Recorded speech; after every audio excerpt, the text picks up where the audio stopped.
So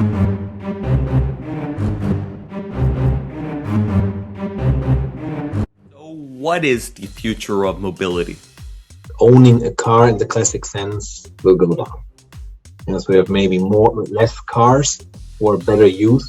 So if McKinsey consults for me, can my information end up aiding one of my competitors? And no, it's not a problem because we have extremely strict rules to avoid this situation. What do you predict the changes to how day-to-day business operates at the moment after COVID? Particularly in operations was driven by cost optimization, getting cost out. Now it's about how do I get parts and stuff to get my products out to not risk the top line. Welcome. My name is Daniel Gerlay and I'm the president of the Global Young Entrepreneur Society. The Global Young Entrepreneur Society is an international organization that supports exceptional young people in achieving entrepreneurial growth. Co-hosting this event with me is Louis Swire. Louis is a co-founder of GYES and is the editor-in-chief of the Curious Times. Joining us is Andreas Behrendt, a partner of McKinsey & Company in Cologne. With a focus on the automotive industry, he leads McKinsey's activities in digital manufacturing globally. We are very pleased to welcome Andreas Behrendt. Thank you for inviting me. You focus on the automotive industry, so what is the future of mobility? So I believe, first of all, that cars will lose their value as a status symbol. I think when I was young, driving a good car was and certain brands was a status symbol that was important. I see that is coming down significantly with the next generation growing up. We can see it also within McKinsey with fewer people, getting a company car deal every year. I think when I joined, it was like in the German office, it was like 90%. I think it's now has gone down to 50% or even less, where people taking, as mobility solution, different solutions, like, for example, mobility. We call it mobility vouchers for railways, or mobility vouchers for car sharing. So that's becoming more and more something.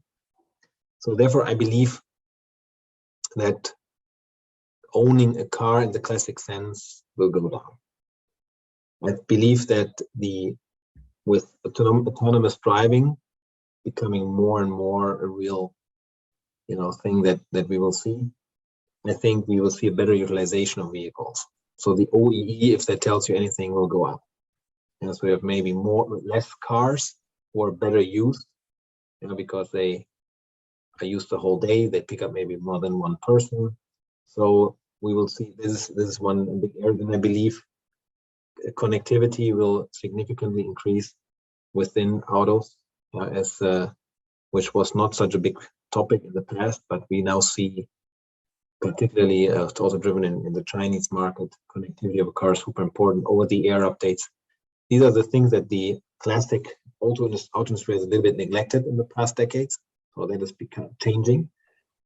And then, of course, when you look into the engines, the ICE is likely not to survive the next 20 years, or maybe in a niche, but not broad. If you were working with a brand that heavily relies on its reputation as a status symbol, like let's just say Land Rover or Range Rover, or even like Ferrari, let's say, how would you help them retain their profit margins and stay as a status symbol for as long as possible? So obviously that's how they make most of their money. I think what we are trying to help clients who are building on that brand value is to help translate this into the new digital world. So working on the exact question, what differentiates your vehicle in this market against a Tesla or other cars, and trying to find that brand value. But the brand value is changing. Yeah? So maybe your brand stands then in the future for something different than what it stands for today. Yeah. So I don't want to give any concrete examples here, but you typically have a certain connotation with the brand. Maybe it's this is a high quality brand which looks like Danish furniture, or which has the quality of Danish or Scandinavian furniture and the style of the living room of the Swedish house. And then you can, if that's your style, you can translate this also into the new world.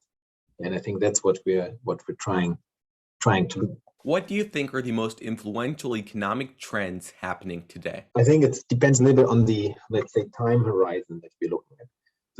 On the short axis, it's still COVID. COVID has several, let's say, sub-implications which drive decisions and which drive, so to say, the pulse of business leaders around the globe. So number one is supply shortages. With the COVID crisis or the COVID pandemic, you basically can see that we are in a logistical mega crisis, which starts with simple things like that containers, for example, are not available around the globe than they were used to. You need a container to ship, obviously, something from Los Angeles to Hamburg, right? If you don't have a container, you can't ship, even if you have produced a product. So that's a very big one.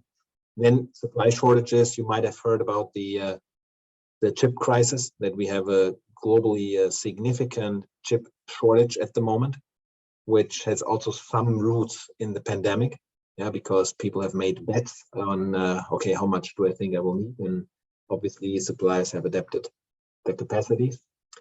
Then with these supply shortages, you might know this from school, what happens if a good is short and everyone knows it's short, then prices increase.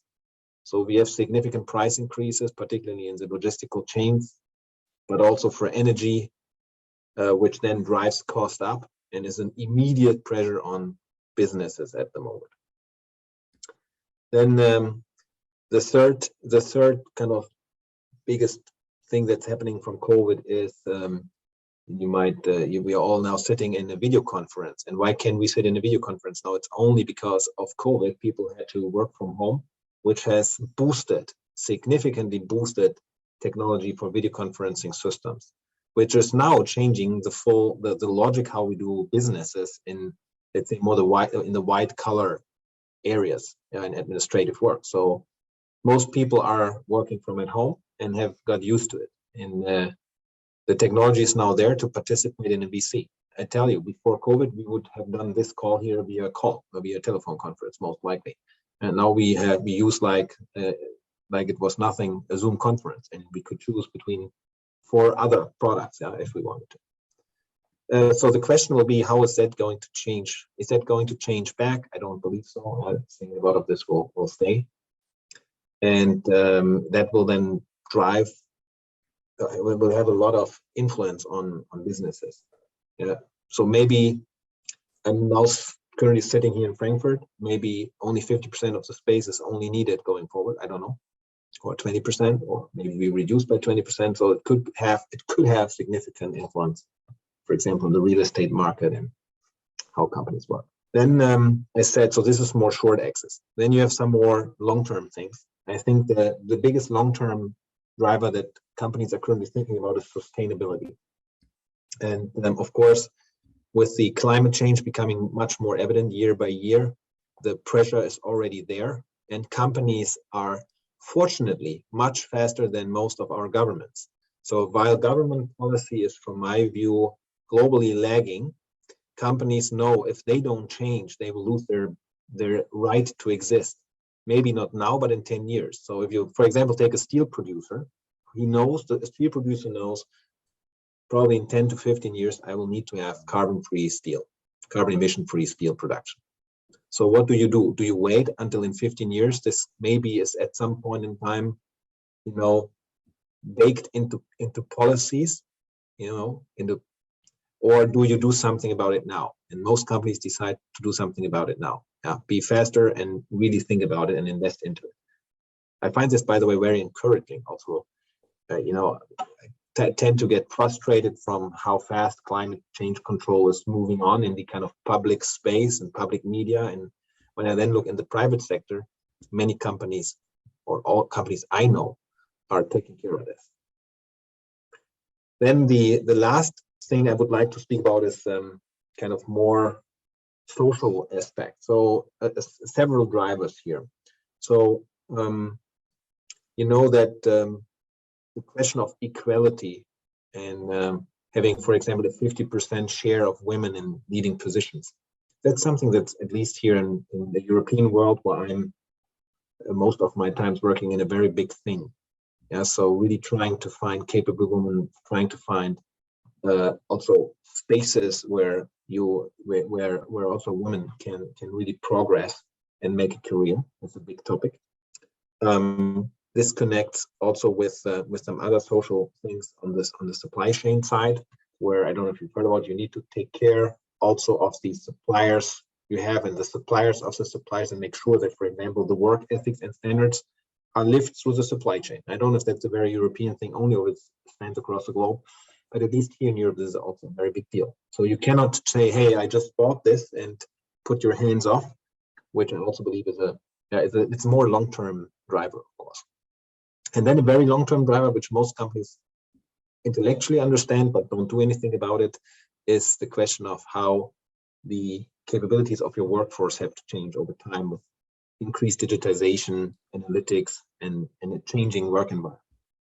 It's something that's probably maybe coming in 5 to 10 years, but it's not something you can feel. You can't feel the pressure right now.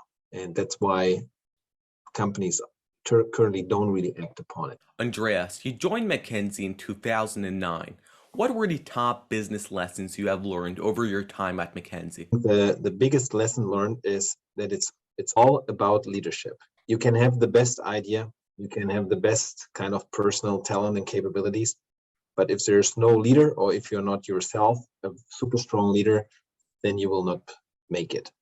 Because you can never, also as an entrepreneur, a young entrepreneur, you will always have a team. And the question is, how do you lead the team? And it's about getting really the juice in a positive sense out of the team. And then there's one other thing I learned, which is more a fun fact. Nothing what I learned in business administration in a German university was useful in any way. Oh, really? You think? So if you had the chance, would you have not gone to university? No, I would. I don't want to say that. No, absolutely. I would go, because I believe, for me, it's not so much about the content in itself. It's more about it's brain training. Yeah, it's a stretch for your brain, and you learn how to memorize things, and you learn ways of working. But like in the core essence, what do you really need from this for later? It's not much. But still, I would always still go back and still do it again. Yeah. What is digital manufacturing, and what are its benefits for startups? You have 4 pillars. You have pillar number 1 is connectivity. You connect with your machines, and you connect maybe with adjacent processes in R&D and procurement. So establishing connectivity. Second element is, with that connectivity, gather data. And with that data, that's the third pillar, do something. So display it somewhere, use it for management purposes, use it for optimization, do advanced analytics with it, use modern statistical methods, use it for artificial intelligence, and so forth. And the fourth pillar is the advanced automation piece, AGVs in plants, self-driving trucks, robots that are working hand in hand. So that's for me all the more narrow view of it. Yeah, and that's for me digital, and of course also digitized processes. So no scanners anymore, no one typing in manually anything anymore, no order processing with manual work and pieces of paper, just all digitized.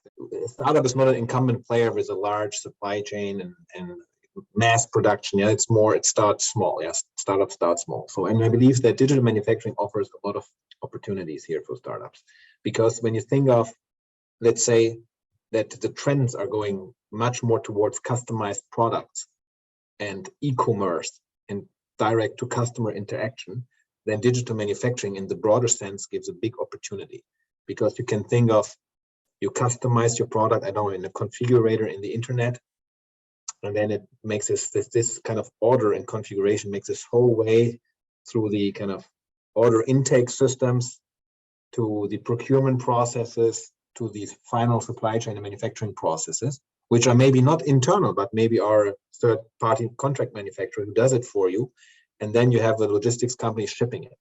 If you look at this as an integrated product, you know, as a startup, you can kind of create with digital manufacturing something that produces something without having to invest into plants and trucks and physical investment. So in this sense, I believe digital manufacturing is a fantastic opportunity for for startup companies to avoid large capex, to make use of highly specialized supply chain companies, so manufacturers, logistics companies, etc., and bring something kind of a product, even physical products, out on the market in a reasonable amount of time, with high customization, and maybe with just a much easier market entry than if you were to compete with someone who really physically puts stuff together. Well, you sort of actually like tapped into this a little bit in your first bit of the answer there, but what do you predict the changes to how day-to-day business operates on corporations at the moment after COVID? We will have definitely some of the home office and stuff will stay.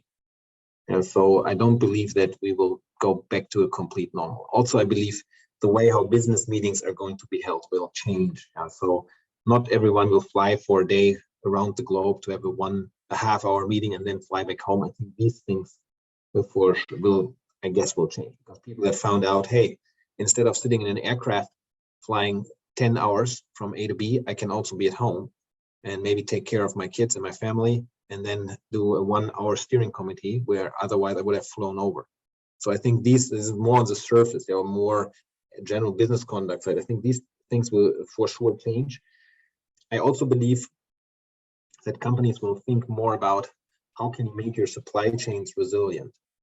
Meaning, if such large disruptions come, how do you make sure that the supply chain still works? And you could say, well, maybe this is a one-timer and it takes another 100 years until the next one-timer like this comes. But with the what I've seen a lot, there was a lot of floodings in Germany in the past year, where I've seen some companies who have lost suppliers who had maybe one plant which was then flooded. And if your supplier's plant gets flooded, what do? You can't sell because you might need that product. So to have a much more serious look at risks, what could happen that could impact me on my supply chain, is something that I think companies will do more. You cannot. I think that the system was driven to the edge in the way that the supply chains are globally split. We have an enormous amount of how work is split between different countries.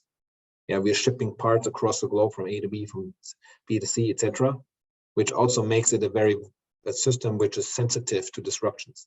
If one, so to say, coin, or if one brick flips, you know what I mean? Then the whole, like domino bricks, then the whole chain collapses. And that is, I think, a little bit what we are seeing. The dependencies are just too big. And I think it's not like this right now, but I think it might also lead to the point that companies rethink the supply chain setup. Maybe going to best cost countries is not the best choice anymore. Maybe best cost means closer, maybe means less risk on taxes and duties, political risks, etc. Maybe less risk or less risk in losing supply. You cannot sell a product if you don't have the ingredients. It's that simple. Particularly in operations was driven by cost optimization, getting cost out. And now we are in a different world. Now it's about how do I get parts and stuff to get my products out, to not risk the top line. If you have no top line, you cannot save cost, right? How will artificial intelligence transform the way businesses solve the problems they face? We will see it in predicting sales, to predicting what Daniel would like to buy next on Amazon, to how we steer a manufacturing process. I think the how is a good question. So how will it change? I think the how is, in the past, you could more or less understand every decision and every proposal because it came from the pattern recognition, typically of a human being, or maybe it was a very simple analysis with some correlation analysis at best. I think in artificial intelligence, the pattern recognition is, we give this in the hands of a machine, which creates more insights into basically how things are connected with each other to drive decisions which we as human beings normally couldn't do. So the how now, what changes now? I think what changes is that we lose, and I don't mean this negative in any way, right? But we lose a little bit of the personal control of what's happening. Yeah, let's take a machine. The machine, maybe you look, oh, a parameter XYZ is red, then you go to the machine and you do something so that the parameter red is going to green. Now you have an artificial intelligence system who's connecting 500 parameters to say, okay, what to do now to get from red to green. So we give control out of our hands. So that is the how. And so it will take control away, but also, of course, boost maybe efficiency, boost effectivity, and at the end of the day, lead to more value. In the coming years, what industries do you think will see the most growth? I think e-commerce is really accelerating, in my view, also driven by Corona, which has an enormous, impulse or input or an enormous effect on logistics companies. You see the growth rate of like small logistics neighborhood type of services is exploding. Yeah. So of course you have all the supply industries for electrification of vehicles.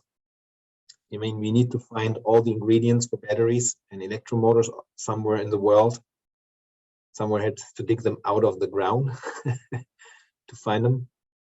We have, I guess, also driven by, when you look at the technology boost from Corona, I think in the pharma space, there's quite some interesting traction now with the mRNA vaccines, which might drive an enormous growth for other vaccines, for cancer, or something like this. And so I think there we have a very strong potential growth. Will car sales grow like crazy? I don't think so. Yeah, so we are already at a super high level. It's not a super big growth platform, but the transition in this industry, of course, leads to growth in certain fields. When you look, for example, at the moment and how many battery factories are being built across the globe, it's a yet large growth for machinery companies who are doing equipment for battery factories. So there's an enormous growth in these areas.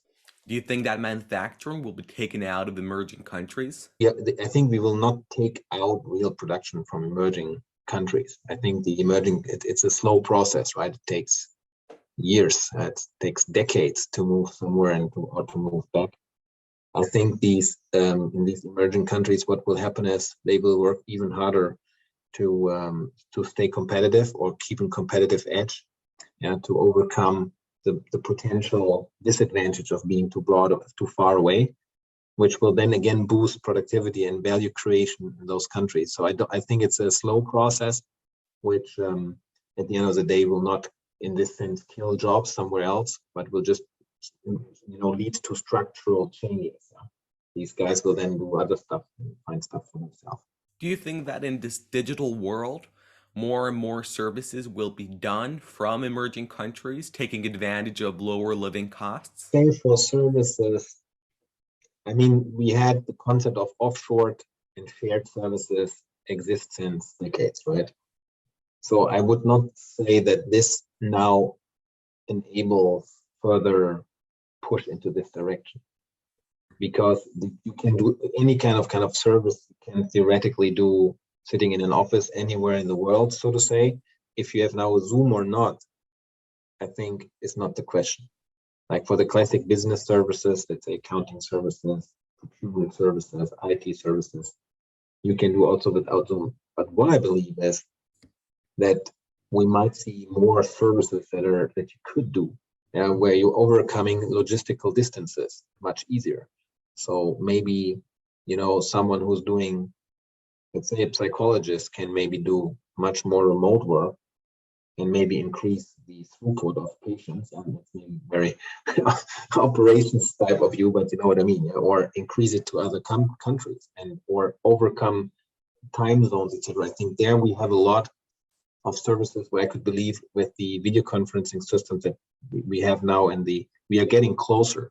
We are, and to a certain degree, we are getting more distant when you look at your everyday job where you were normally used to go to an office, but it also brings you closer. Like we are feeling much closer in this interview because of the technology. So I can now provide you a better service than if we had a phone call. I would just write an email. And I think you can think this through more services and also probably higher profile services, profile job type of services. There's a lot of talk about Industry 4.0. What is the fourth industrial revolution, and what is McKinsey and the World Economic Forum doing to address it? Digital manufacturing, I gave you the explanation of what it is. So the fourth industrial revolution is exactly the four things that I explained. Yeah, so it's connectivity, it's data analytics, and the next wave of automation. Yeah, which will boost new business models, but also just improve internal processes significantly in their efficiency and quality output. And I think what we're doing together with the World Economic Forum is that we try to find lighthouses and connect and build communities and connect people. So you might have seen the lighthouses or seen at least a list of it. You see it spans across the globe, it spans across industries. And this has, led to a very deep relationship between these lighthouse company responsibles, exchanging experiences and best practices, and being also the North Star for many other companies who are looking at this and saying, hey, I also would like to have such a lighthouse. Yeah, not for the sake of the lighthouse, but as a symbol for basically moving ahead to the fourth industrial revolution, which is around the four things I mentioned. We as McKinsey are, of course, we are working with many companies across the globe to make them digital or to bring the fourth industrial revolution to them and help them go this journey from, an old-fashioned non-digital company to an agile, efficient, highly efficient, fully digitized company. So that's our role, and our role is typically to help companies do the real transformation, which is much more than technology. It's also about changing processes, behaviors, capabilities, and we accompany companies on this journey. So you mentioned that you accompany corporations on their journey. How do you achieve this as McKinsey? So what do you actually do? Are you consulting? And if so, how does that actually impact these businesses, and how do you improve them and bring them forward into this? So it typically starts with the question of, okay, what are the things that I should do, what I should digitize? What are the things I should analyze? What are the processes I should improve? And we typically do this in a value-back approach. So we go there, and together with the client, we identify what should change. Then the second point is that we try to find the right ecosystem of technology vendors, who then set up the IoT infrastructure, who create the connectivity, who might provide help for programming of applications. So that's also a large task. And then the most important task, this was all very techy. The next task is, let's say you have a company with only 150 people. So how would you make these people now adopt the new technologies? How do you make someone be able not to only adopt and use it, but also to maybe move it forward and invest further into new ideas? And so at the end of the day, you want to have a self-learning organization which is enabled to do the stuff themselves, where also someone who has he's 30 years in the company now learns how to program Python, or learns how to program a simple app, and if he has an app, showing him how to use it in everyday life so that something comes out. So that's where that's our role. I would see it much more in the second half, and really the adoption, adaptation, and learning and further capability building. So for example, we install in companies, so-called digital academies, where you have digital cookbooks and digital training sessions from shop floor to CEO level, and really, having the right amount of training for each role, so that afterwards people can really use it. And it's adult learning only. It has nothing to do with university type of presentation of content. What are McKinsey's CEO perspectives, and how do you write them? I believe you write them for the operations practice. Yes, and we are currently in a journey of writing a few of those. So what is it? So what we are trying to do is we try to put ourselves into the role of a CEO and ask ourselves, if I were the CEO, what are the big topics I need to have on the radar screen? And how do we find these topics is now the question. So, for example, when I did this just recently, I interview with many senior advisors that McKinsey is using. Yeah, so people who are actually still, in at our clients, and we ask them, okay, what do you think is most pressing, or is pressing in 2 years, 3 years, 10 years? And I speak across industries. I speak with experts from our firm who are always having their ear on the pulse and the heart of the particular industries. And since McKinsey speaks more or less every day with hundreds of CEOs globally, we are in a kind of constant screening of the top pressing topics, because people reflect with us. As a consultant, people come to you to reflect on their most pressing issues, asking for reflection and potentially also help. And with that, you always know what is the latest and greatest stuff that people have in mind. And this is how it comes to a CEO perspective on a certain topic. So if McKinsey consults for me, can my information end up aiding one of my competitors? And no, it's not a problem, because we have extremely strict rules to avoid this situation. And so when you are serving a certain client in a certain industry, you cannot serve in the same industry a direct competitor of that client. That's impossible. And we have very, very strict Chinese walls within our firm. However, what we of course exchange are, let's say, improvements on practices. For example, give you one example. If you want to improve the purchasing price of something that you buy, what you typically try to do is you try to understand what the cost of this product are, of this component. So we have large databases and models to calculate cost of maybe this bottle of Coca-Cola. And I exactly know what it should cost. This is a general practice that anyone could bring to any client. So it's agnostic to a certain industry. So of course, we're trying to develop every day these kind of innovative topics and trying to push it with our clients to help them, create more value. But there's very strict rules on who can serve who. What would you recommend young entrepreneurs to focus on at the beginning of their careers? I would always say, first of all, follow your passion. And don't ask what other people think you should do, and don't ask what some outside circumstances recommend you to do. So always follow your passion. That's my first very big recommendation.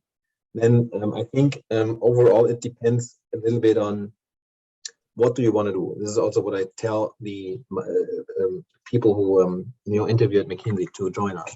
So for example, if your passion is to develop technical products, technical stuff, for example, the next generation super high voltage, high premium battery pack, then I would say if that's your passion, maybe then you should go in the first time maybe to a battery company and learn, get your hands dirty as a R&D guy to get to know the fundamentals.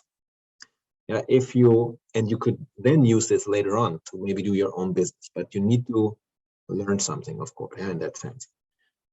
If that's not so much the super hardcore technical side is what your passion is, I believe that McKinsey is always a super good choice.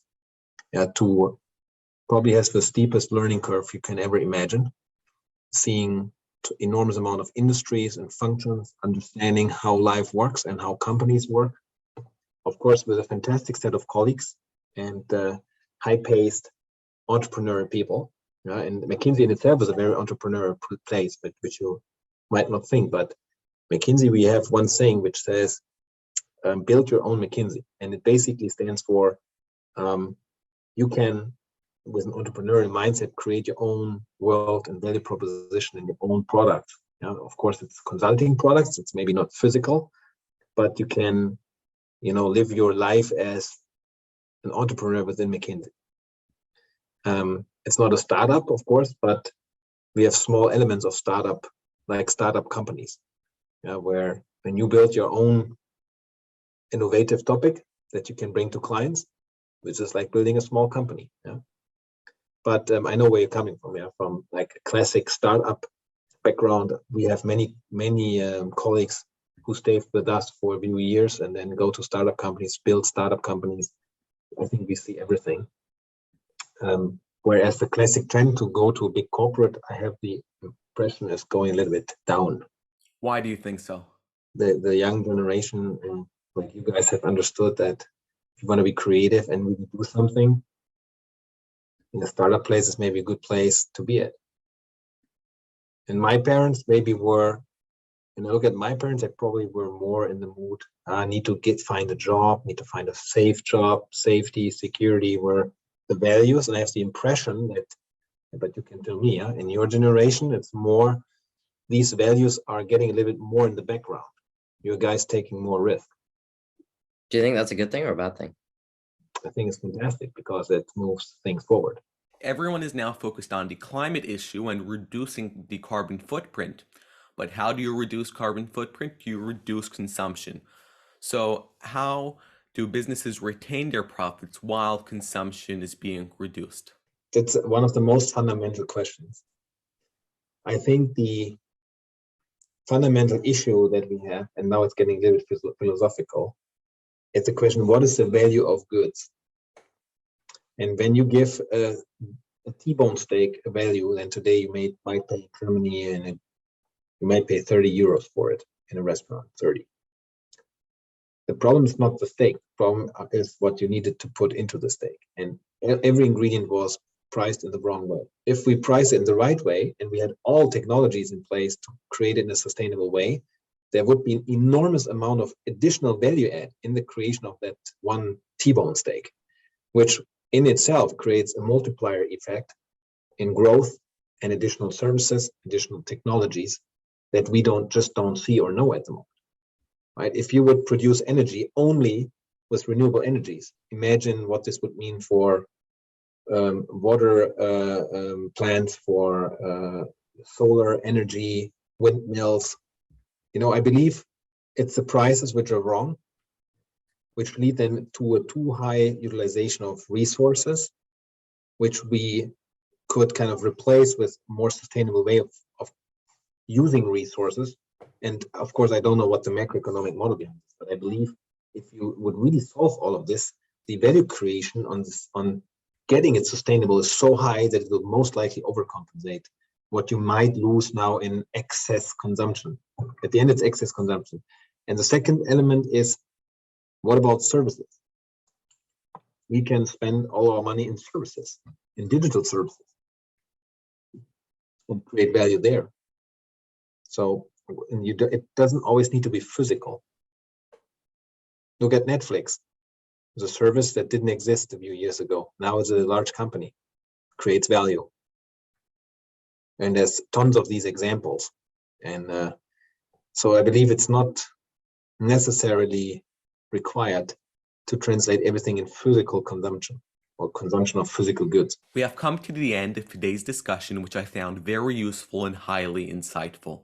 On behalf of the Global Young Entrepreneur Society, Andreas Behrendt, thank you very much for speaking with us today. Danny Lewis, thank you for inviting me. It was a pleasure to give you some of my old insights.